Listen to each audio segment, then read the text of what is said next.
రాములు నాయక్ ఏం మాట్లాడంటే, అమ్మా నువ్వు తండ్రినే ఎదిరిస్తున్నావు, తండ్రి మాటలను గౌరవిస్తలేవు, రేపు నువ్వు ఎక్కడ నిలబడ్డా అక్కడ ఓడించేదాకా పనిచేస్తాంట మహానుభావుడు.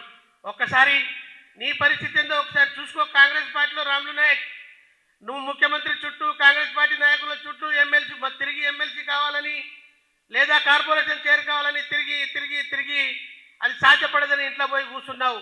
కనీసం కాంగ్రెస్ పార్టీ నీ బంజారా సమాజానికి ఇక్కడ మంత్రి పదవి ఇవ్వకుంటే కూడా నీకు అడిగేటువంటి హక్కు, ధైర్యం లేదు.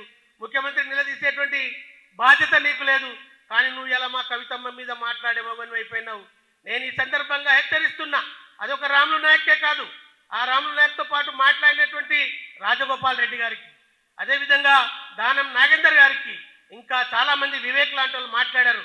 వాళ్ళందరినీ కూడా సీరియస్గా హెచ్చరిస్తా ఉన్నా, మీకు కవితమ్మ గారి గురించి మాట్లాడేటువంటి విలువ, నైతిక హక్కు లేదు.